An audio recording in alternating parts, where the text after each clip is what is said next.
இன்றைக்கும் ஒரு வேத வசனத்தை நாம் எடுத்துக்கொள்ளலாம்.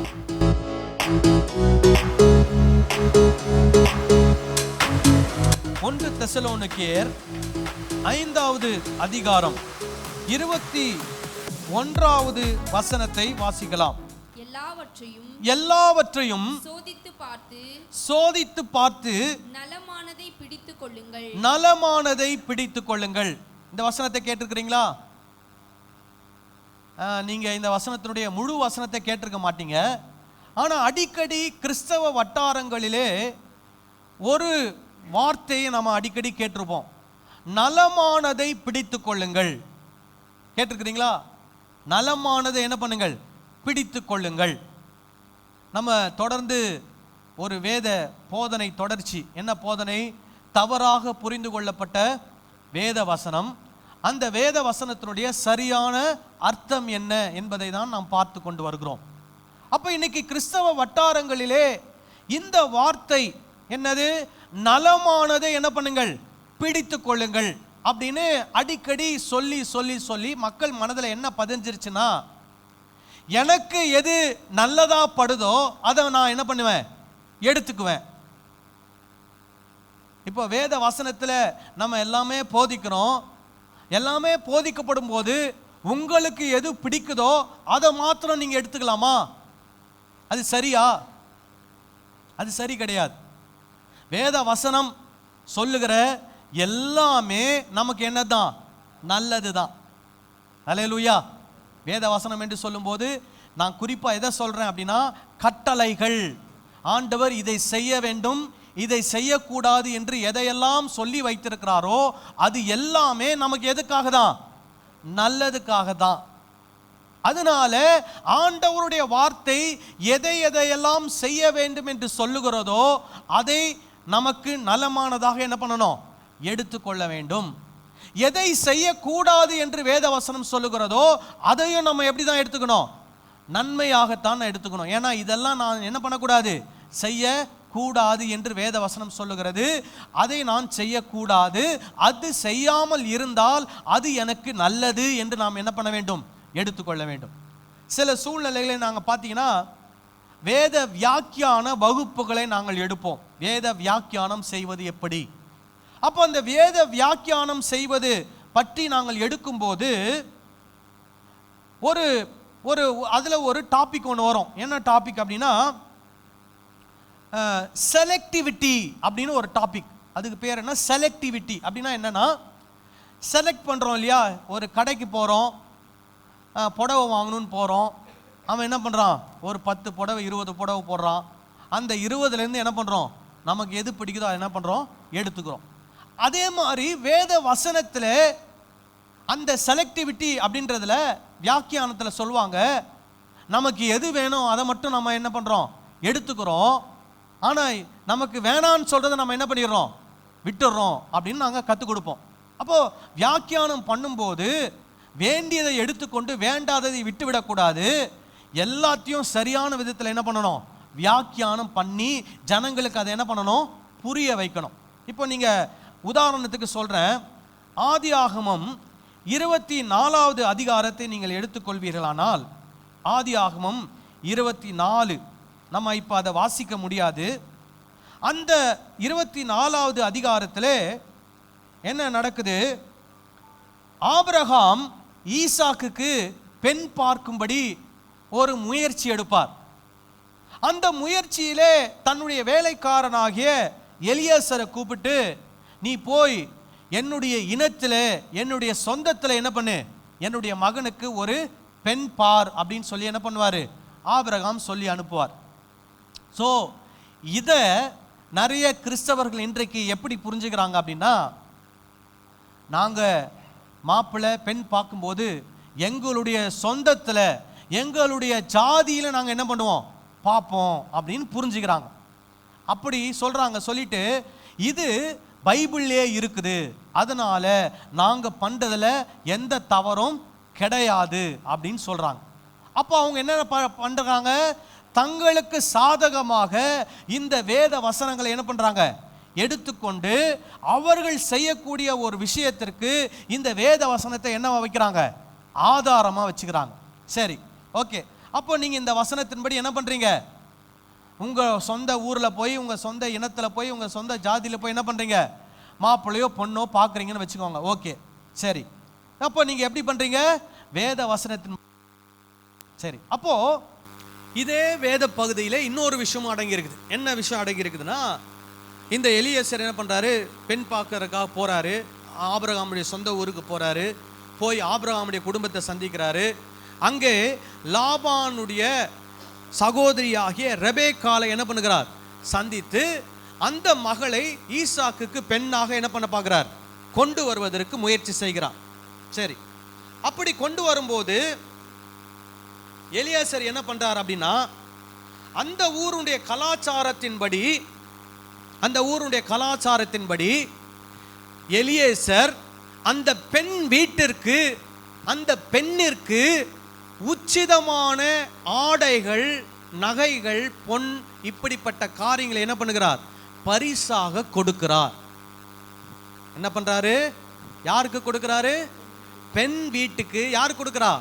மாப்பிள்ளை வீட்டின் சார்பாக பெண்ணுடைய குடும்பத்தாருக்கு இவர் உச்சிதமான காரியங்கள், நகைகள், பொன் போன்ற காரியங்களை என்ன பண்ணுகிறார்? பரிசாக கொடுத்து, அதுக்கும் பெண்ணுக்கும் நகைகளை அணிந்து, ஆடைகளை அணிந்து அந்த பெண்ணை என்ன பண்ணுகிறார்? கூப்பிட்டு கொண்டு தன்னுடைய எஜமான் வீட்டுக்கு வருகிறார். ஸோ அப்போ அந்த வசனத்தை, முன்னாடி இருக்கிற வசனம் என்ன? எங்க சொந்த ஊர்ல தான் பொண்ணு பார்ப்போம், மாப்பிள்ளை பார்ப்போம் அப்படின்னு போறவங்க என்ன பண்ணணும்? அடுத்த அதே பகுதியில் இருக்கிற அடுத்த வசனத்தை என்ன பண்ணணும்? ஏத்துக்கணும். எடுத்துக்கிட்டு என்ன பண்ணணும்? பொண்ணு பார்த்தா என்ன பண்ணணும்? நீங்க என்ன பண்ணணும்? பெண் வீட்டில் இருக்கிறவங்களுக்கு என்ன பண்ணணும்? நகை கொடுக்கணும். பெண் வீட்டுக்கு என்ன கொடுக்கணும்? சீர் கொடுக்கணும். பெண்ணுக்கு நகை போடணும். பெண் வீட்டில் இருக்கிறவங்களுக்கு நகை போடணும். நீங்க தான் சீரெல்லாம் வாங்கி பெண் வீட்டில் கொடுத்துட்டு பெண்ணை என்ன பண்ணணும்? அழைத்து கொண்டு வரணும். ஆனா அதுக்கு என்ன சொல்வோம்? அதெல்லாம் இங்க ஒத்து வராதுங்க. அது நம்முடைய கலாச்சாரம் கிடையாது. நம்முடைய தமிழ் கலாச்சாரத்தில் யார் தான் கொடுக்கணும்? பெண் வீட்டார் தான் கொடுக்கணும். பெண் வீட்டார் தான் நகை போடணும். பெண் வீட்டார் தான் சீர் கொடுக்கணும். பெண் வீட்டார் தான் டவுரி கொடுக்கணும் அப்படின்னு வசனத்தை என்ன பண்ணிக்கிறது? அவங்களுக்கு ஏற்ற மாதிரி, அவங்களுக்கு சாதகமாக என்ன பண்ணுறது? மாற்றிக்கிறது. உங்களுக்கு டவுட்டாக இருந்தால் வீட்டில் போய் 24ஆம் அதிகாரம் முழுசாக என்ன பண்ணுங்க? வாசித்து பாருங்க. அதே அதிகாரத்தில் 2 சம்பவம் நடக்குது. ஆனால் கிறிஸ்தவம் என்ன பண்ணுறாங்க? ஒன்றுத்தை மட்டும் தங்களுக்கு சாதகமாக எடுத்துக்கிறாங்க. இன்னொன்றுத்துக்கு என்ன உதாரணம் சொல்கிறாங்க? அதெல்லாம் எடுத்துக்க முடியாது. ஏன்னா அது யூத கலாச்சாரம். அது என்ன கலாச்சாரம் கிடையாது? தமிழ் கலாச்சாரம் கிடையாது. ஸோ இதுதான் வேதத்தில் நாம் செய்யக்கூடிய தவறு. இப்படி தவறுகளை என்ன பண்ணக்கூடாது? செய்யக்கூடாது. அதே மாதிரி தான் இந்த 1 தெசலோனிக்கேயர் 5வது அதிகாரத்திலே 21வது வசனத்தையும் எப்படி எடுத்துக்கிறாங்க? இந்த வசனம் என்ன சொல்லி இருக்குது? எல்லாவற்றையும் என்ன பண்ணுங்கள்? சோதித்தறியுங்கள், நலமானதை என்ன பண்ணுங்கள்? பிடித்து கொள்ளுங்கள். இப்போ எல்லாவற்றையும் சோதித்து அறியறது கூட அவங்க ரொம்ப சீரியஸாக எடுத்துக்க மாட்டாங்க. எல்லாத்தையும் சோதித்து அறியணுன்றது கூட சீரியஸாக எடுத்துக்க மாட்டாங்க. எதை மட்டும் சீரியஸாக எடுத்துக்குவாங்கன்னா, எதை மட்டும் பிடிச்சுக்கணும்? நலமானதை பிடித்து கொள்ள வேண்டும். அதனால் பைபிளை நான் திறந்து படிப்பேன். எனக்கு எதெல்லாம் பிடிக்குமோ அதை மட்டும் நான் என்ன பண்ணுவேன்? எடுத்துக்குவேன். அதனால் சபைக்கு போவேன். பாஸ்டர் என்ன பிரசங்கம் பண்ணாலும் பிரச்சனை இல்லை. எனக்கு எது பிடிக்குமோ அதை மட்டும் நான் என்ன பண்ணுவேன்? எடுத்துக்குவேன். அது இந்த வேத வசனத்தினுடைய சரியான அர்த்தம் கிடையாது. இப்போ இந்த வசனத்தை இன்னும் கூடுதலாக சில வசனங்களோடு சேர்த்து வாசிக்கணும். பாருங்க, எதை சோதித்து பாருங்கள் என்று சொல்லுகிறார். 20வது வசனத்தை வாசிக்கலாமா? தீர்க்க தரிசனங்களை அற்பமாய் எண்ணாதிருங்கள், எல்லாவற்றையும் சோதித்து பாருங்கள். சோ இந்த இடத்துல சோதித்து பார்க்க வேண்டியதை குறித்து எதை சொல்றாரு? தீர்க்க தரிசனங்களை குறித்து சொல்லுகிறார். அப்போ தீர்க்க தரிசனங்களை என்னவா நினைக்க கூடாதான்? அற்பமாய் நினைக்க கூடாது. சரி, அதை முதல்ல நம்ம புரிஞ்சுக்குவோம். ஏன் 1ஆம் நூற்றாண்டுல தீர்க்க தரிசனங்களை அற்பமாய் நினைத்தார்கள்? தீர்க்க தரிசனம் என்றால் என்ன, அதையும் நம்ம நல்லா புரிஞ்சுக்கணும். ஏன்னா நம்ம எல்லாருமே இன்னைக்கு இருக்கக்கூடிய தீர்க்க தரிசிகள் வைத்து இந்த வசனங்களை நம்ம என்ன பண்றோம், புரிந்து கொள்கிறோம். அது தவறு. இன்றைக்கு இருக்கக்கூடிய தீர்க்க தரிசிகள் போட்டுக்கிறாங்க இல்லையா நிறைய பேர், இவர் தீர்க்க தரிசி, தேவனால் வரம் பெற்ற தீர்க்க தரிசன ஊழியர்களை செய்கிறவர் அப்படிலாம் போட்டு அவங்க தீர்க்க தரிசனம் சொல்லுகிற காரியங்களை வைத்து இந்த வசனத்தை நாம் புரிந்து கொள்கிறோம். அப்படி புரிந்து கொள்ளக்கூடாது. எப்படி புரிந்து கொள்ள வேண்டும்? 1ஆம் நூற்றாண்டிலே தீர்க்க தரிசிகளாய் இருந்தவர்கள் என்ன செய்தார்கள்? வேதத்திலே பழைய ஏற்பாட்டிலே தீர்க்க தரிசிகளுடைய வேலை என்னவாக இருந்தது? நீங்க பழைய ஏற்பாட்டில தான் வரணும். பழைய ஏற்பாட்டிலே ஆண்டவர் 3 நபர்களை அபிஷேகம் பண்ணினார். யார் யாரு? ராஜாக்கள், ஆசாரியர்கள், தீர்க்க தரிசிகள். நல்லா கவனிச்சுங்க. ராஜாக்கள், ஆசாரியர்கள், தீர்க்க தரிசிகள். இவங்களை ஏன் அபிஷேகம் பண்ணுகிறார்? இவர்களை ஆண்டவர் அடையாளப்படுத்துகிறார். என்ன அடையாளப்படுத்துகிறார்? இவர்கள் எனக்கு விசேஷமானவர்கள், என்னால் தெரிந்து கொள்ளப்பட்டவர்கள். இவர்களை வைத்து என்னுடைய நோக்கத்தை இந்த பூமியிலே நான் என்ன பண்ண போறேன்? நிறைவேற்ற போகிறேன். அதுவும் பூமியில குறிப்பாக இஸ்ரவேல் ஜனங்களுக்கு, இஸ்ரவேல் தேசத்திற்கு என்னுடைய நோக்கத்தை நான் என்ன பண்ண போறேன்? நிறைவேற்ற போறேன். சரி, இப்போ ராஜாவை விட்டுருவோம், ஆசாரியர்களை விட்டுருவோம். இப்போ எங்க வருவோம்? தீர்க்கதரிசிகளுக்கு வருவோம். தீர்க்கதரிசிகள் ஏன் எழும்பினார்கள் அப்படின்னா, ஆண்டவருடைய ஜனங்கள் எப்பொழுதெல்லாம் ஆண்டவருடைய வார்த்தையை கேட்காமல், ஆண்டவருடைய வார்த்தைக்கு கீழ்ப்படியாமல் ஆண்டவரை விட்டு தூர போனார்களோ அப்போல்லாம் ஆண்டவர் யாரை எழுப்புகிறார்? தீர்க்கதரிசிகளை எழுப்புகிறார். அவர்கள் வந்து ஜனங்களுக்கு தேவனுடைய வசனத்தை சொல்லி, நீங்கள் ஆண்டவரை விட்டு தூர போய்விட்டீர்கள், மனம் திரும்புங்கள், ஆண்டவரிடத்திற்கு மறுபடியும் என்ன பண்ணுங்கள்? திரும்பி வாருங்கள் என்று தீர்க்கதரிசி என்ன பண்ணுவார்? அழைப்பு விடுப்பார். இதுதான் யாருடைய வேலை? தீர்க்கதரிசியோட. அப்போ தீர்க்கதரிசி சொல்றது என்ன? நீங்கெல்லாம் தேவனுடைய வார்த்தையை மீறி என்ன பண்றீங்க? நடக்கிறீங்க, மனம் திரும்புங்க, தேவனிடத்திற்கு என்ன பண்ணுங்க? வாங்க. அப்படி மனம் திரும்பி வந்தால் உங்களுக்கு நன்மை, உங்களுக்கு ஆசீர்வாதம். அதுதான் என்ன சொல்லுவாங்க?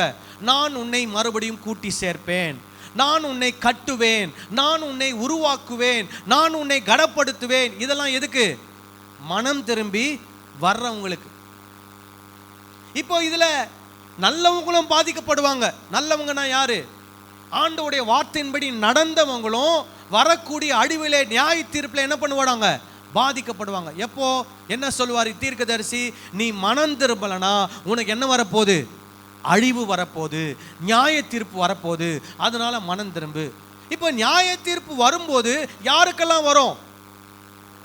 எல்லாருக்குமே வரும். ஆண்டவருடைய வார்த்தையின்படி நடக்கிறவங்களுக்கு வரும், ஆண்டவருடைய வார்த்தையின்படி நடக்காதவங்களுக்கும் வரும்.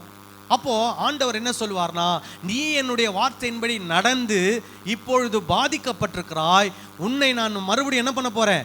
கூட்டி சேர்க்க போறேன், உன்னை மறுபடியும் நான் உயர்த்த போறேன், உன்னை மறுபடியும் ஆசீர்வதிக்க போறேன்.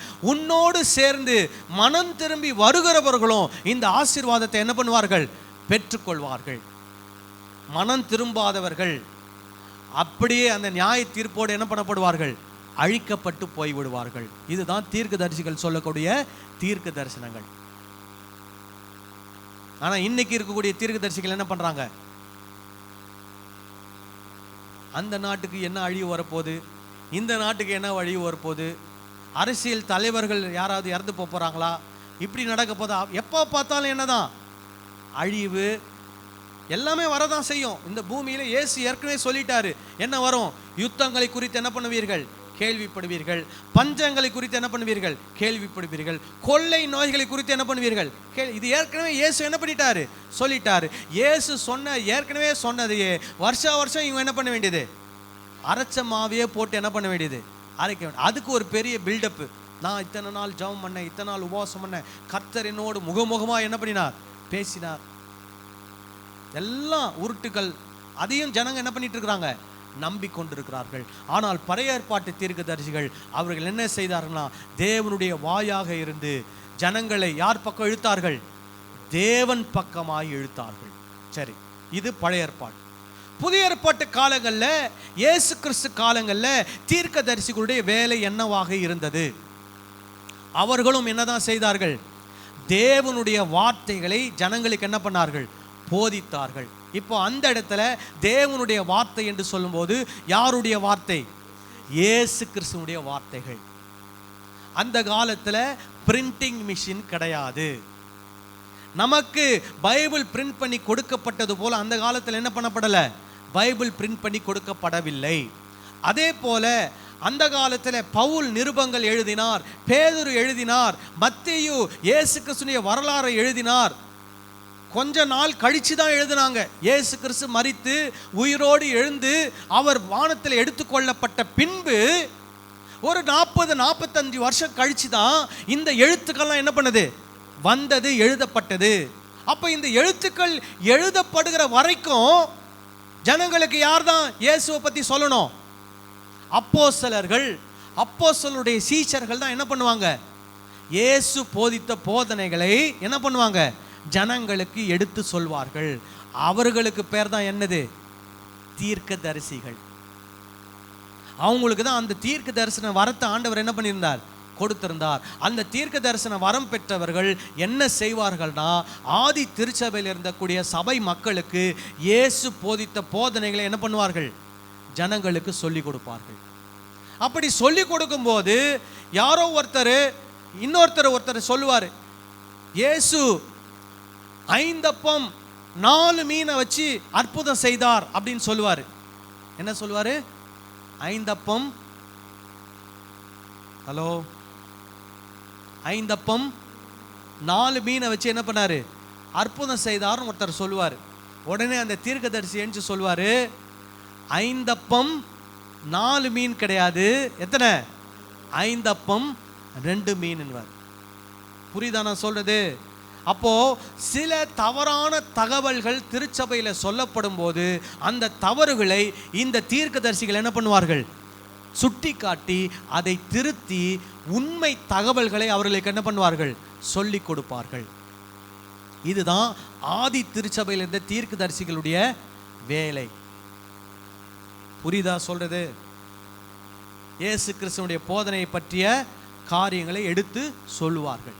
இப்போ ஒருத்தர் தவறான தகவல்களை சொல்லும்போது அப்பதான் பவுல் சொல்றாரு, ஒருத்தர் தவறா ஏதாவது தகவல் சொன்னார்னா நீங்க அவரை என்ன பண்ணாதீங்க? அற்பமா என்ன பண்ணாதீங்க? எண்ணாதீங்க. அப்புறம் எல்லாவற்றையும் என்ன பண்ணுங்கள்? சோதித்து பாருங்கள். அப்படின்னா என்ன? இன்னும் 2 பேர்கிட்ட என்ன பண்ணுங்க? கேட்டு விசாரிச்சுக்கோங்க. இந்த தகவல் உண்மையான தகவலான்னு என்ன பண்ணுங்க? 2-3 பேர்கிட்ட கேட்டு விசாரிச்சு சோதித்து அறிந்து அந்த நல்ல போதனைகளை என்ன பண்ணுங்கள்? எடுத்துக்கொள்ளுங்கள். ஒரு ஆமென் சொல்லலாமா? ஹல்லேலூயா. 1ஆம் நூற்றாண்டில் தீர்க்கதரிசியுடைய வேலை என்ன? இயேசுடைய போதனையை ஜனங்களுக்கு என்ன பண்ணணும்? சொல்லி கொடுக்கணும். தவறாய் வரக்கூடிய போதனைகளை என்ன பண்ணணும்? சுட்டி காட்டி அந்த தவறுகளை என்ன பண்ணணும்? திருத்தி இயேசு கிறிஸ்து சொல்லி கொடுத்த சரியான போதனைகளை அவங்களுக்கு என்ன பண்ணணும்? சொல்லி கொடுக்கணும். அதே மாதிரி ஜனங்கள் தவறான வழியில் நடக்கும்போது அந்த தவறுகளையும் அவங்களுக்கு சுட்டி காட்டி அவங்களை எந்த வழியில் கொண்டு வரணும்? சரியான வழிக்கு என்ன பண்ணணும்? கொண்டு வரணும். ஹல்லேலூயா. சரி, இப்போ இந்த திருச்சபைக்கு, தெசலோனிக்கேயா திருச்சபையை ஆரம்பித்தவர் யார் அப்படின்னா பவுல். அப்போஸ்தலர் 17ஆம் அதிகாரத்தை நீங்கள் எடுத்துக்கொண்டீங்கன்னா 1ஆம் வசனத்திலிருந்து 9ஆம் வசனம் வரை உள்ள ஒரு பகுதியிலே அப்போஸ்தலனாகிய பவுலும் சீலாவும் என்ன பண்றாங்க? தெசலோனிக்கே பட்டணத்துக்கு என்ன பண்றாங்க? போறாங்க. 17:1 வாசிக்கிறீங்களா? அவர்கள் அம்பிபோலி பட்டணத்தையும் அப்போலோனியா பட்டணத்தையும் கடந்து தெஸ்லோனிக்கே பட்டணத்துக்கு வந்தார்கள். அங்கே யூதருக்கு ஒரு ஜெபாலயம் இருந்தது. சோ அங்க யார் யார் வரா? பவுலும் சீலாவும். பவுலும் சீலாவும் யாரு? கணவன் மனைவி. கரெக்டா? சொல்லுங்க. பவுலும் ஒரு ஆண் தான், சீலாவும் யார் தான்? ஒரு ஆண் தான். ஆங்கிலத்தில் சைலஸ் அப்படின்னு சொல்லுவாங்க. ஆனால் நிறைய சபையில் என்ன போதிச்சு வச்சுக்கிறாங்கன்னா பவுலும் சீலாவும் யாரு? கணவன் மனைவின்னு போதிச்சு வச்சிருக்கிறாங்க. அவங்க கணவன் மனைவிலாம் கிடையாது, அவங்க 2 சகோதரர்கள். அவங்க 2 பேர் என்ன பண்ணாங்க, ஊழியத்துக்கு போனாங்க. ஸோ தெசலோனிக்கே பட்டணத்துக்கு என்ன பண்ணுறாங்க, வந்து அங்கே வந்து ஊழியம் செய்கிறாங்க. ஊழியம் செய்யும்போது நிறைய பேர் என்ன பண்ணுறாங்களாம், இவங்களுடைய வார்த்தைகளை கேட்டு ஆண்டவராகிய இயேசு கிறிஸ்துவை அவங்க என்ன பண்ணுறாங்க, விசுவாசிக்கிறாங்க. இப்போ நீங்கள் அதில் வாசிங்க, 2வது வசனம் 3வது வசனம். பவுல் தன் வழக்கத்தின்படியே அவர்களிடத்தில் போய் 3 ஓய்வு நாட்களில் வேத வாக்கியங்களின் நியாயங்களை எடுத்து அவர்களுடனே சம்பாஷித்து, கிறிஸ்து பாடுபடவும் மரித்தோரிலிருந்து எழுந்திருக்கவும் வேண்டியதென்றும் நான் உங்களுக்கு அறிவிக்கிற இந்த இயேசுவே கிறிஸ்து என்றும் காண்பித்து திருஷ்டாந்தகம் படுத்தினான். 4 அவர்களில் சிலரும் பக்தியுள்ள கிரேக்கரில் திரளான ஜனங்கள், கிரேக்கர்களிலே திரளான ஜனங்களும் கனம் பொருந்திய ஸ்திரீகளில் அநேகர். கனம் பொருந்திய ஸ்திரீகள்னு சொன்னா அவங்களுடைய அந்தஸ்து உயர்வான அந்தஸ்து, அவங்க அந்த பட்டணத்திலே மதிக்கத்தக்க கூடிய பெண்மணிகள். அவங்க ஒருவேளை பிஸ்னஸ் பீப்புளாக என்ன பண்ணியிருக்கலாம், இருந்திருக்கலாம், அல்லது ராஜ குடும்பத்தை சேர்ந்தவங்களாம் என்ன பண்ணியிருக்கலாம், இருந்திருக்கலாம். அப்படி கனம் பொருந்திய ஸ்திரீகள் என்ன பண்ணாங்களாம், அநேகரும் விசுவாசித்து பவுலையும் சீலாவையும் சேர்த்து கொண்டார்கள். அப்போ அவங்க வீடுகளில் யாரோ ஒருத்தர் வீட்டில் யாரை ஏற்றுக்கிட்டாங்க, பவுலையும் சீலாவையும். ஏன்னா பவுலும் சீலாவும் முதல்ல அந்த இடத்துக்கு போகிறாங்க, இயேசுவை பற்றி சொல்கிறாங்க. இயேசுவை ஏற்றுக்கொண்டவங்க எல்லாம் என்ன பண்ணுறாங்க, பவுலும் சீலாவும் என்ன பண்ணுறாங்க, ஏற்றுக்கொள்கிறாங்க. கொஞ்ச நாளில் அங்கே என்ன வந்துடுதுன்னா ஒரு பெரிய குழப்பம் வந்துடுது. என்ன குழப்பம் வருது அப்படின்னா, அங்கே இருக்கக்கூடிய மற்ற எதிரானவர்கள், அதாவது யூதர்களில் எதிரானவர்கள், ஒரு சில கிரேக்கர்களில் எதிரானவர்கள் என்ன பண்ணுறாங்கன்னா, அந்த இடத்துல ஒரு பெரிய குழப்பத்தை என்ன பண்ணுகிறார்கள், உண்டு பண்ணி இவங்க வந்து வாசிங்க 5 வாசிங்க. விசுவாசியாத யூதர்கள் வைராக்கியம் கொண்டு வீணராகிய சில பொல்லாதவர்களை என்ன பண்ணாங்களாம், சேர்த்து கொண்டு கூட்டம் கூடி பட்டணத்தில் அமளி உண்டாக்கி யாசோனுடைய வீட்டை வளைத்து கொண்டு அவர்களை பட்டணத்தாருக்கு முன்பாக இழுத்து கொண்டு வர வகை தேடினார்கள். அவர்களை காணாமல் யாசோனையும் சில சகோதரரையும் பட்டணத்து அதிகாரிகளிடத்தில் இழுத்து கொண்டு வந்து, உலகத்தை கலக்குகிறவர்கள் இங்கேயும் வந்திருக்கிறார்கள். எதை கலக்குகிறவங்களா, உலகத்தை கலக்குகிறவர்கள் இங்கே என்ன பண்ணியிருக்கிறார்கள், வந்திருக்கிறார்கள். இதை கூட தப்பா சொல்லி கொடுத்துட்டாங்க. உலகத்தை கலக்குகிறவர்கள்லாம் என்ன நினைக்கிறீங்க,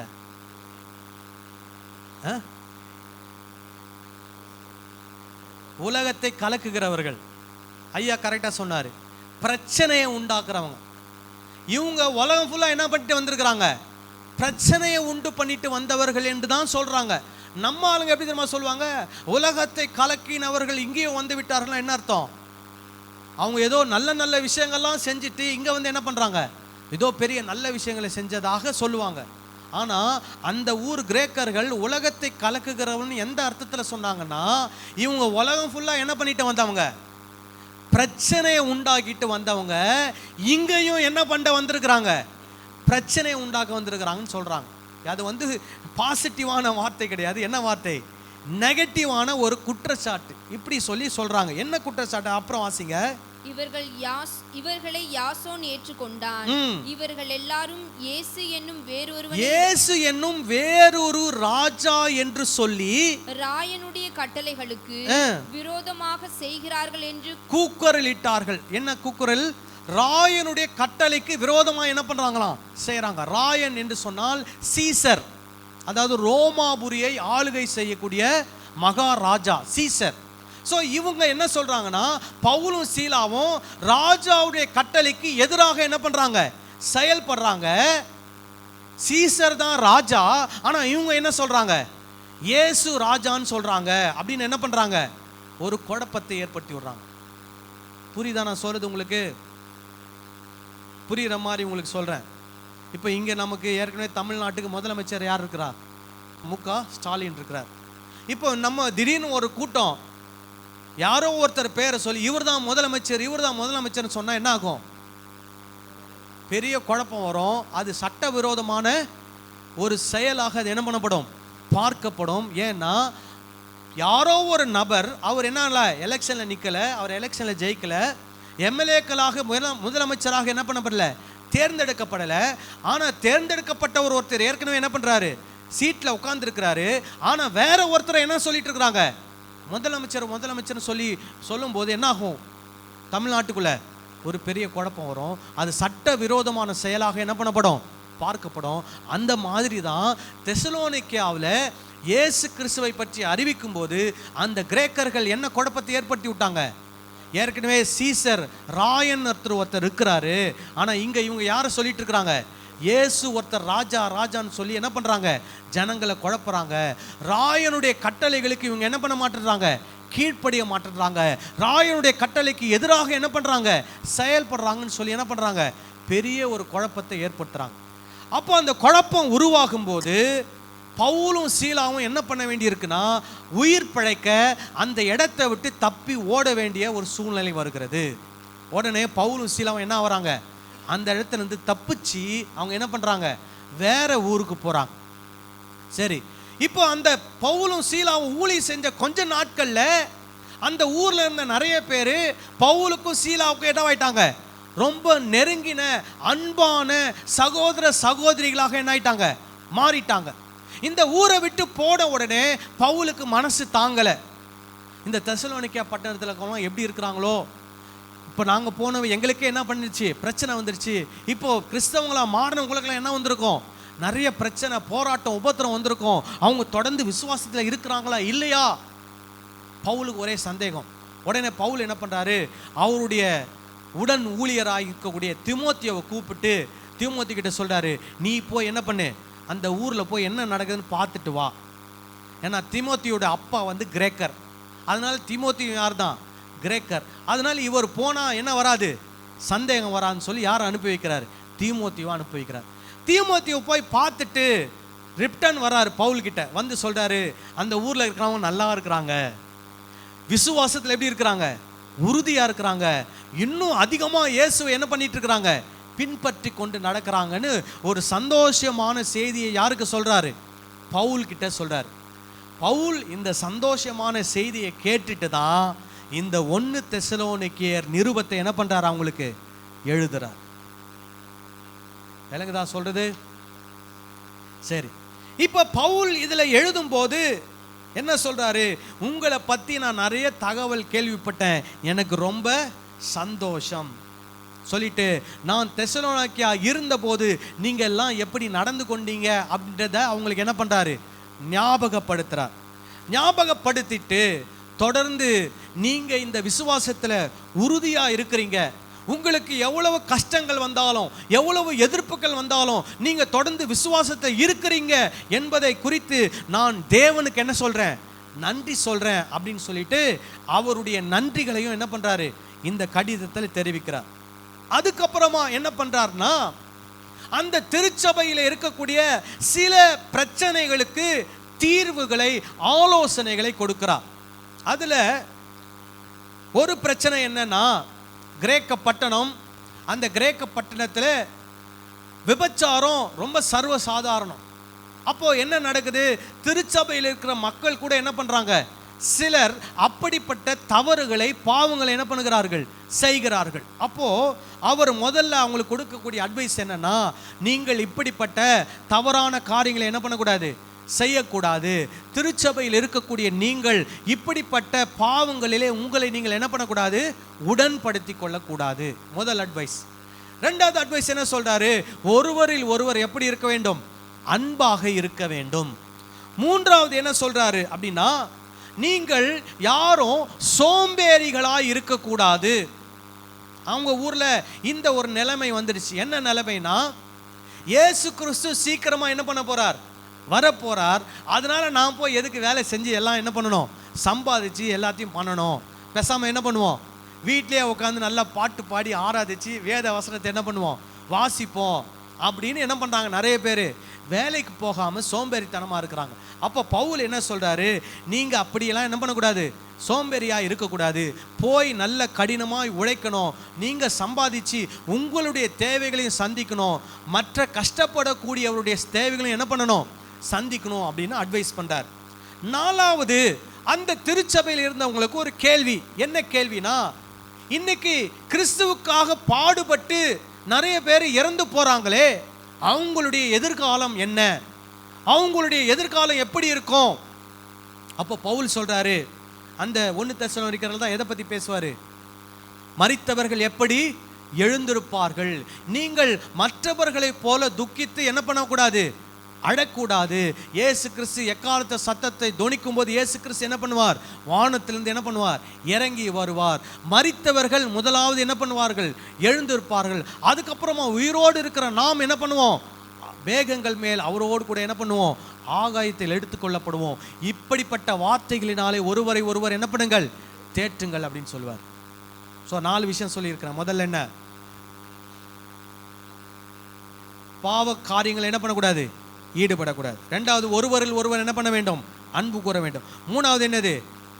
சோம்பேறியா இருக்கக்கூடாது. கடினமாக என்ன பண்ணணும்? உழைக்கணும். உழைத்து சம்பாதித்து உங்கள் தேவைகளை சந்திக்கணும். கஷ்டப்படுறவங்களுக்கு என்ன பண்ணணும்? உதவி செய்யணும். 4வது என்ன சொல்லிட்டாரு? மரித்தவங்களை குறித்து நீங்கள் என்ன பண்ணக்கூடாது? துக்கித்து அடக்கூடாது. இயேசு என்ன பண்ண போறார்? வரப்போகிறார். நாம் உயிரோடு கூட என்ன பண்ணப்படுவோம்? எடுத்துக்கொள்ளப்பட போகிறோம். இதெல்லாம் சொல்லி முடிக்கிறார். முடிச்சுட்டு தான் கடைசி அதிகாரத்தில் ஃபைனலாக அவங்களுக்கு சில ஆலோசனைகளை என்ன பண்ணுறாரு? கொடுக்குறார். இந்த ஆலோசனையினுடைய ரத்தன சுருக்கம் என்ன? அந்த ஆலோசனை எங்கே இருக்குன்னா 5ஆம் அதிகாரம் 12வது வசனத்திலிருந்து இருக்கிறது. 5ஆம் அதிகாரம் 12வது வசனத்திலிருந்து 22வது வசனம். ஸோ 22வது வசனத்துடைய முடிவு என்ன சொல்லுகிறது? அதை மாத்திரம் வாசிக்கலாமா? 21, 22 சேர்த்து வாசிக்கணும். எல்லாவற்றையும் சோதித்து பார்த்து நலமானதை பிடித்துக் கொள்ளுங்கள். பொல்லாங்காய் தோன்றுகிற எல்லாவற்றையும் விட்டு விலகுங்கள். ஸோ ரத்தன சுருக்கம் என்னன்னா, பவுல் சொல்றது, நலமானதை என்ன பண்ணுங்கள்? பிடித்துக் கொள்ளுங்கள். பொல்லாங்காய் தோன்றுக எல்லாவற்றையும் விட்டு விலகுங்கள். இதுதான் பவுல் சொல்லுகிற ரத்தன சுருக்கமான ஒரு செய்தி. நலமானவற்றை என்ன பண்ணுங்கள்? திரும்பியும் சொல்லுங்களேன். நலமானதை பிடித்துக் கொள்ளுங்கள். பிடித்துக் கொள்ளுங்கள்னா என்ன அர்த்தம்? பிடிச்சுக்கிட்டா என்ன பண்ணக்கூடாது? விடவே கூடாது. இறுக்கமா என்ன பண்ணிக்கோங்க? பிடிச்சுக்கோங்க. நலமானவையில் இறுக்கமாக என்ன பண்ணுங்கள்? பிடித்துக் கொள்ளுங்கள். அப்புறம் பொல்லாங்காய் தோன்றுகிற எல்லாவற்றையும் விட்டு விலகுங்கள். இது ஆங்கிலத்தில் எப்படி போட்டிருக்குதுன்னா, reject every kind of evil. Reject, அது அப்படியே நம்ம மொழிபெயர்க்கணும்னா, பொல்லாங்காய் தோன்றுகிற எல்லாவற்றையும் ஏற்றுக்கொள்ள மறுங்கள். பொல்லாங்காய் தோன்றுகிற எல்லாவற்றையும் என்ன பண்ணக்கூடாதான்? ஏற்றுக்கொள்ள என்ன பண்ணணுமா? மறுக்கணுமா? ரிஜெக்ட் பண்ணுமா? இதெல்லாம் என்னது? பொல்லாங்கு. இதை நான் என்ன பண்ண மாட்டேன்? ஏற்றுக்கொள்ள மாட்டேன்னு சொல்லி என்ன பண்ணுமா? மறுக்கணும். சரி, இப்போ இந்த 12வது வசனத்திலிருந்து நலமானவைகள் எவைகள், பொல்லாங்கானவைகள் எவைகள் என்ன பண்றாரு? ஒரு லிஸ்ட் கொடுக்கிறார். முதல்ல நலமானவைகளை குறித்து பார்க்கலாம். நலமானவைகள்னா என்ன அர்த்தம்னா, எதையெல்லாம் செய்யலாம்? ஒரு கிறிஸ்தவர்களாக இருக்கக்கூடிய திருச்சபையில் இருக்கக்கூடிய மக்கள் எவைகளை செய்ய வேண்டும்? பொல்லாங்கானவைகள்னா என்னன்னா, எவைகளை என்ன பண்ணக்கூடாது? செய்யக்கூடாது. புரிஞ்சா? இப்போ நலமானவைகள் எவைகள் அப்படின்னு சொல்லி ஒரு லிஸ்ட் பார்ப்போம். முதல்ல 12வது அதிகாரம் 12-13 வசனத்தை வாசிப்போம். அன்றியும் சகோதரரே உங்களுக்குள்ளே பிரயாசப்பட்டு கர்த்தருக்குள் உங்களை விசாரணை செய்கிறவர்களாயிருந்து உங்களுக்கு புத்தி சொல்லுகிறவர்களை நீங்கள் என்ன பண்ண வேண்டுமாம்? மதித்து அவர்களுடைய கிரியைகளின் நிமித்தம் அவர்களை மிகவும் அன்பாய் எண்ணிக்கொள்ளும்படி உங்களை வேண்டிக் கொள்ளுகிறோம். முதல்ல அதான் சொல்றார். என்ன சொல்றாரு? உங்களுக்குள்ளே என்ன பண்றாங்களாம்? பிரயாசப்படுறவங்க இருக்கிறாங்க. பிரயாசப்பட்டு கர்த்தருக்குள் உங்களை விசாரணை செய்கிறவர்களாய் இருந்து உங்களுக்கு புத்தி சொல்லுகிறவர்களை. அப்ப உங்களுக்காக அந்த தெசலோனிக்கேயர்ல பட்டணத்தில் இருக்கிறவங்களுக்காக பிரயாசப்பட்டது யாரு? முதல்ல பிரயாசப்பட்டது யாரு? பவுலும் சீலாவும். பவுலும் சீலாவும் வெளியே வந்ததுக்கு அப்புறம் யார் அந்த சபைக்காக பிரயாசப்பட்டிருப்பா?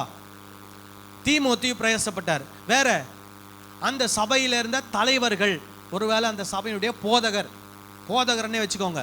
அந்த சபையுடைய போதகர் என்ன பண்றாரு? அந்த சபை மக்களுக்காக பிரயாசப்பட்டு அவர்களை என்ன பண்றாரு?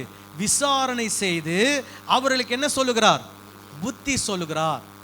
அப்படிப்பட்டவர்களை என்ன பண்ணுமா? அவங்க மதிக்க வேண்டும். மதிக்க வேண்டும் என்று சொன்னால் இங்க ஆங்கிலத்தில் என்ன போட்டிருக்குன்னா acknowledge them, அல்லது அவர்களுக்கு கொடுக்க வேண்டிய உரிய மரியாதை என்ன பண்ண வேண்டும்? கொடுக்க வேண்டும். இன்னைக்கு நீங்க பார்த்தீங்கன்னா நம்ம எல்லாரும் சபைக்கு போறோம். நிறைய சபைகளை நடக்கக்கூடிய ஒரு விஷயம் என்னன்னா, சபைக்கு எல்லாரும் போவாங்க, சபை போதகரோட நல்லா இருப்பாங்க, சபை போதகர்கிட்ட நல்லா நடந்துக்குவாங்க. ஆனா இந்த சபை போதகரை விட ரொம்ப ஃபேமஸான ஒரு நபர் வந்துட்டார்னா யார் அவங்க கண்ணுக்கு பெருசா தெரிவா?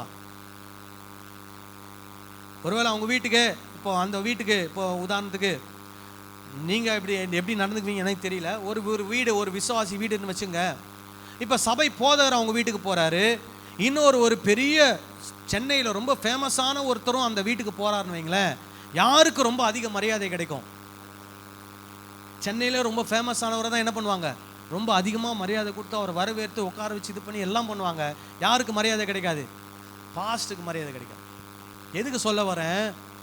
உங்களுக்காக பிரயாசப்படுறது யாரு? உங்க சபை போதகர். உங்களை விசாரிக்கிறது யாரு? உங்கள் சபை போதகர். உங்களுக்கு புத்தி சொல்லுகிறது யாரு? உங்கள் சபை போதகர். ஆனால் சில சூழ்நிலை வரும்போது யார் உங்களுக்கு முக்கியமா தெரியறதில்ல? உங்க சபை போதகர் உங்களுக்கு முக்கியமா தெரியறதில்ல. அப்போ அதுதான் பவுல் சொல்றாரு, அதை தான் நலமானது, அதை என்ன பண்ணுங்கள்? பிடித்து கொள்ளுங்கள். எங்க அப்பா இறந்துட்டார் ஒரு 3 வருஷத்துக்கு முன்னாடி. இறக்கும்போது எங்க அப்பா போன சபையில தான் என்ன பண்ணோம்? எங்க அப்பாவுடைய பாடியை வச்சிருந்தோம். அடக்க ஆராதனைலாம் நடந்தது. அப்போ எங்க குடும்பத்தில் பெரிய பெரிய ஊழியக்காரர்லாம் இருக்கிறாங்க. அவங்கெல்லாம் வந்தாங்க, வந்து எங்கள் அப்பாவை பார்த்தாங்க, ஜெபம் பண்ணாங்க, குடும்பத்துக்கு ஆறுதல் சொன்னாங்க. இப்படி நடக்கும்போது நாங்கள் குடும்பத்தார், நானும் என்னுடைய 2 அண்ணன்களும் எங்கள் அம்மாவும் சேர்ந்து அந்த சபை போதர்கிட்ட போய் சொன்னோம், நீங்கள் தான் எங்கள் அப்பாவை என்ன பண்ணணும்? அடக்கம் பண்ணணும். உடனே அந்த பாஸ்டர் சொன்னார், இல்லைங்க, உங்கள் குடும்பத்திலே பெரிய பெரிய ஊழியக்காரங்களாம் இருக்கிறாங்க, அவங்கெல்லாம் பெரியவங்களாம் இருக்கும்போது எப்படி நான் அப்படின்னாரு. நாங்கள் சொன்னோம், அப்படிலாம் கிடையாது, எங்கள் அப்பா உங்கள் சபையினுடைய விசுவாசி, நீங்கள் தான் எங்கள் அப்பாவுக்கு என்னவா இருக்கிறீங்க? பாஸ்டராக இருக்கிறீங்க. எங்கள் குடும்பத்தில் பெரிய பெரிய ஊழியக்காரங்களாக இருந்தால் அதை பற்றி எங்களுக்கு என்ன இல்லை, பிரச்சனை இல்லை. ஆனால் நீங்கள் தான் எங்கள் அப்பாவுக்கு யார்? பாஸ்டர். நீங்கள் தான் எங்கள் அப்பாவை என்ன பண்ணணும்? அடக்கம் பண்ணணும்னு சொன்னோம். அவர் தான் எங்கள் அப்பாவை என்ன பண்ணார்? அடக்கம் பண்ணினார். இதுதான் பவுல் சொல்றாரு, நலமானது, இதை என்ன பண்ணுங்கள்? பிடித்து கொள்ளுங்கள். அப்போ பவுல் என்ன சொல்றாரு? உங்களை விசாரிக்கிறவர்கள், உங்களுக்காக பிரயாசப்படுகிறவர்கள், உங்களுக்கு புத்தி சொல்லுகிறவர்களை நீங்கள் என்ன பண்ண வேண்டும்? மதிக்க வேண்டும். அப்புறம் அவர்களுடைய கிரியை நிமித்தம் அவர்களை மிகவும் அன்பாய் என்ன பண்ண வேண்டும்? எண்ணிக்கொண்டு அவர்களை நடத்த வேண்டும் என்று உங்களை என்ன பண்ணுகிறோம்? வேண்டிக் கொள்கிறோம். இதுதான் என்னது? நலமானது. சரி, அதே வசனத்துல கடைசியா ஒரு வார்த்தை வருது. என்ன சொல்றது? உங்களுக்குள்ளே எப்படி இருங்கள்? சமாதானமாயிருங்கள். யார்கிட்ட சொல்றாரு? சபை மக்களுக்கு சொல்றார். சபை மக்கள் உங்களுக்குள்ள ஒருத்தருக்கு ஒருத்தர் எப்படி இருக்கணும்? சமாதானமா இருக்கும். இது நலமானதா?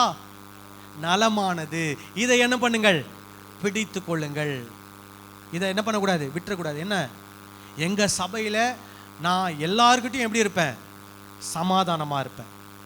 ஒருவேளை சமாதான குறைவா ஏதாவது ஒன்று நடந்துச்சுன்னு வச்சுக்கோங்க, நீங்க அதை என்ன பண்ணணும்? உடனே சரி பண்ணிக்கணும். சபைக்குள்ள யாருக்குள்ளேயும் ஒருத்தருக்குள்ள என்ன இருக்கக்கூடாது? சண்டைகள், சமாதான குறைவுகள் என்ன பண்ணக்கூடாது? இருக்கக்கூடாது. இப்போ உங்களுக்கும் எனக்கும் ஒரு சமாதான குறைவு வந்துருச்சுன்னா உடனே நம்ம அதை என்ன பண்ணிக்கணும்? சரி செய்து கொள்ள வேணும். உங்களுக்கும் இன்னொருத்தருக்கும் ஒரு சமாதான குறைவு வந்துச்சுன்னா உடனே அதை என்ன பண்ணணும்? சரி செய்து கொள்ளணும்.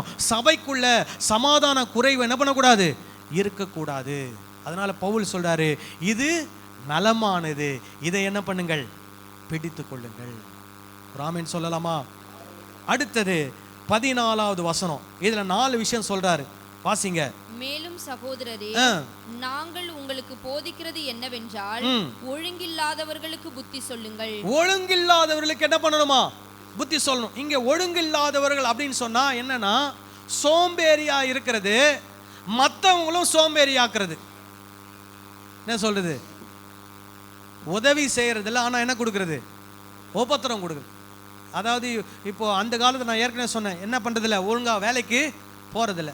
வேலைக்கு அவரும் போக மாட்டாரு, மற்றவங்களும் என்ன பண்றது? ஒழுங்கா வேலைக்கு போறவனு என்ன பண்றது? கெடுக்கிறது. அது அவங்கள தான் என்ன சொல்றாரு பவுல், ஒழுக்கம் இல்லாதவர்கள். அவங்களுக்கு என்ன சொல்லணுமா? புத்தி சொல்லணும். என்ன சொல்லணும்? ஒழுங்கா வேலைக்கு போ, ஒழுங்கா என்ன பண்ணு, சம்பாதி. நீ வேலைக்கு போறதெல்லாம் மற்றவனையும் என்ன பண்ற? கெடுக்கிற. அந்த மாதிரி மற்றவங்களை என்ன பண்ணாத, கெடுக்காத. நீ முதல்ல என்ன பண்ணு, மாறுன்னு புத்தி சொல்லணும். ரெண்டாவது, அடுத்தது, திடனற்றவர்களை என்ன பண்ணணுமா? தேற்றணும். திடனற்றவர்கள் அப்படின்னா வீக். சிலர் வந்து பிசிக்கலா வீக்கா இருப்பாங்க, சிலர் வந்து ஸ்பிரிச்சுவலா என்னவா இருப்பாங்க? வீக்கா இருப்பாங்க. அவங்கள என்ன பண்ணணும்? தேற்றணும். பிசிக்கலா வீக்கா இருந்தா என்ன பண்ணுவோம்? மட்டன் சூப், மாட்டுவால் சூப், வெஜிடபிள் சூப் இதெல்லாம் கொடுத்து என்ன பண்ணுவோம்? அவங்கள தேற்றுவோம். அது போல ஆவிக்குரிய விதத்தில் வீக்காக இருக்கிறவங்கள என்ன பண்ணணும்? தட்டி கொடுத்து என்ன பண்ணணும்? அவங்கள தேற்றணும். அவங்கள குறை சொல்லி, அவங்கள குற்றப்படுத்தி, சர்ச்சை விட்டு என்ன பண்ணக்கூடாது? துரத்திடக்கூடாது. என்ன உனக்கெல்லாம் இது பண்ண தெரில, என்ன உனக்கெல்லாம் அது தெரியல, நான்லாம் பாரு இப்படிலாம் பண்ணுறேன் அப்படிலாம் சொல்லக்கூடாது.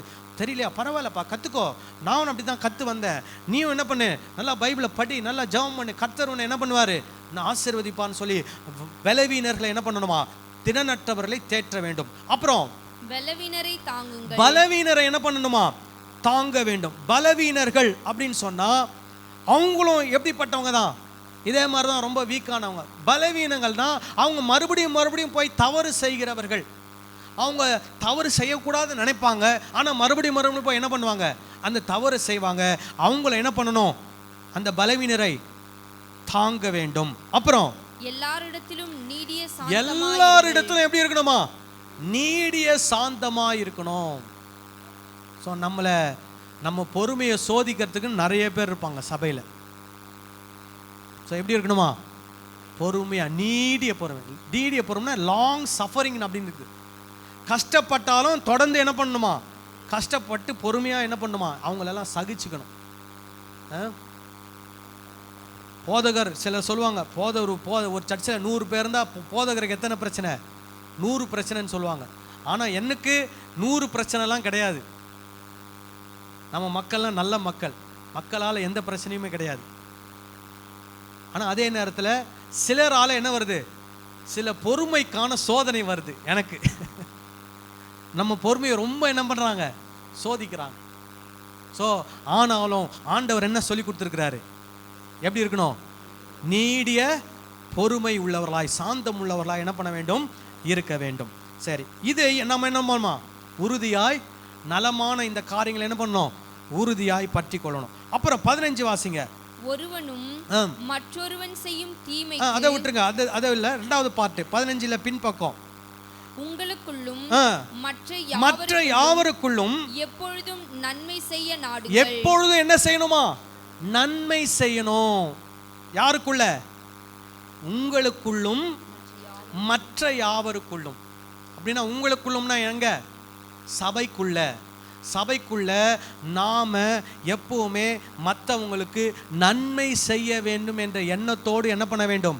செயல்பட வேண்டும். இப்போ சபையில் இருக்கிற ஒருத்தருடைய பெயரை நீங்க கெடுத்தீங்கன்னா நீங்க அவங்களுக்கு நன்மை செய்றீங்களா, தீமை செய்றீங்களா? சொல்லுங்க. தீமை செய்றீங்க. அப்போ பவுல் என்ன சொல்றாரு? உங்களுக்குள்ளும் மற்ற யாவருக்குள்ளும் எப்பொழுதும் என்ன செய்ய நாடுங்கள்? நன்மை செய்ய நாடுங்கள். இது ஆங்கிலத்தில் எப்படி வருதுன்னா, always strive to do what is good for each other and for everyone else. So நன்மை செய்வதற்கு என்ன பண்ணுமா? நம்ம முயற்சி செய்யணுமா?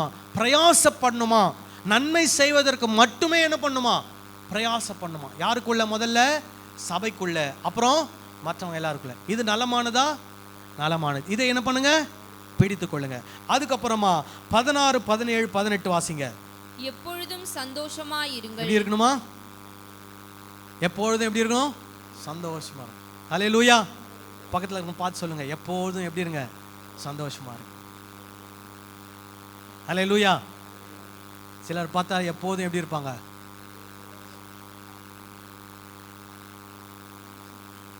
அப்படியே இருந்து முகம் எப்படி ஆயிடும்? அதே மாதிரி மாறிடும். ஆனால் நீங்கள் எப்போதும் சிரிச்சிட்டே இருங்க. உங்கள் முகத்தை நீங்கள் சிரிக்காமல் இருந்தால் கூட முகம் எப்படி இருக்கும் பார்க்குறதுக்கு? சிரிக்கிற மாதிரி இருக்கும். அதனால் பவுல் சொல்றாரு, எப்பொழுதும் எப்படி இருங்க? இது நல்லதா?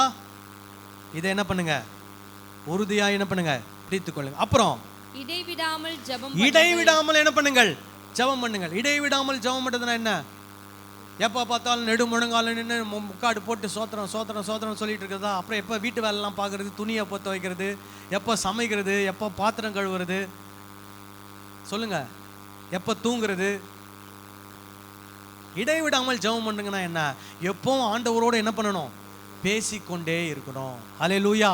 அந்த பழக்கத்துக்குள்ள நம்ம வரணும். ஆண்டவரோடு பேசிக்கொண்டே இருக்கணும். அப்புறம் எல்லாவற்றிலேயும் ஸ்தோத்திரம் செய்யுங்கள். எல்லாவற்றிலும் ஸ்தோத்திரம் செய்யுங்கள்னா என்ன அர்த்தம்னா, எந்த சூழ்நிலை வந்தாலும் அதுல ஆண்டவருக்கு என்ன சொல்லணுமா? நன்றி சொல்லணுமா. Give thanks in all circumstances. எல்லா சூழ்நிலையும் ஒரே மாதிரி இருக்கா? சொல்லுங்க. ஒருத்தர் ஒரு நாள் காலையில் விமானம்ல மதுரைக்கு போகிறதுக்காக கிளம்புறார். ஓகேவா? காலையில் 6 மணிக்கு விமானத்தை பிடிக்கணும். இது கதை, நிஜமாக நடந்த சம்பவம் கிடையாது. என்ன கிளம்புறார். கிளம்பி காலையில் அலாரம் வைக்கிறாரு. அலாரம் 4 மணிக்கு அலாரம் வச்சா 4:30 மணிக்கு என்ன ஆகுது? அலாரம் அடிக்கிறது. அலாரம் வச்சு எழுந்து பார்த்தா எத்தனை மணி? 4:30 மணி. 1/2 மணி நேரம் லேட் ஆயிடுச்சு. உடனே அந்த அலாரம் கிளாக்கை போட்டு என்ன பண்ணுறாரு? ஒரு தட்டி, என்ன இந்த அலாரம் ஒழுங்காகவே வேலை செய்ய மாட்டேது. 4 மணிக்கு அலாரம் வச்சா எத்தனை மணிக்கு என்ன அடிக்குது? 4:30 மணிக்கு அடி. சரி நினச்சி என்ன பண்ணுறாரு? போய் குளிக்கிறதுக்காக டேப்பை திறந்தா என்ன வரல? தண்ணி வரல. ஐயோ, என்ன இது, இந்த அவசரத்தில் என்ன வரல? தண்ணி வரல. உடனே போய் என்ன பண்ணுறாரு? மனைவி திட்டுறாரு. அவங்க உடனே போய் மோட்டர் போடுறாங்க. உடனே என்ன வருது?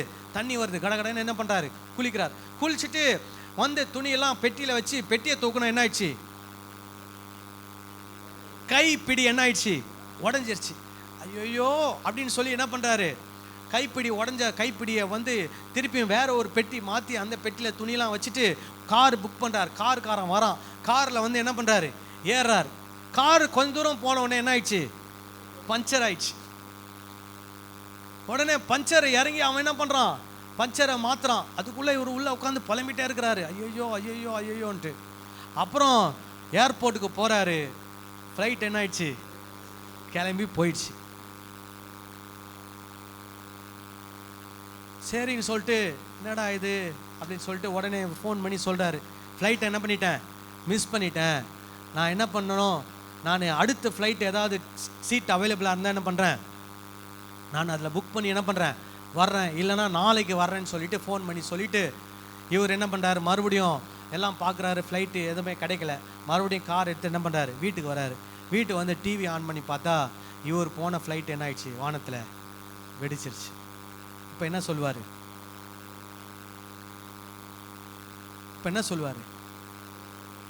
அலாரமு 5 மணிக்கு அடிச்சிருந்தா கூட நல்லதுன்னு. மோட்ரு ஓடி தண்ணி வராமல் இருந்தால் கூட நல்லது. கைப்பிடி உடஞ்சி இன்னும் எல்லா கைப்பிடியும் உடஞ்சாலும் நல்லது. காரில் 4 டயர் பஞ்சர் ஆனாலும் நல்லது. இப்போ இவருக்கு நடந்தது எல்லாமே இப்போ எப்படி தெரியும்? நல்லதாகவே தெரியும். ஏன்னா என்ன நடந்தது? கடைசியில் உயிருக்கு ஆபத்தான ஒரு சம்பவம் நடந்தது.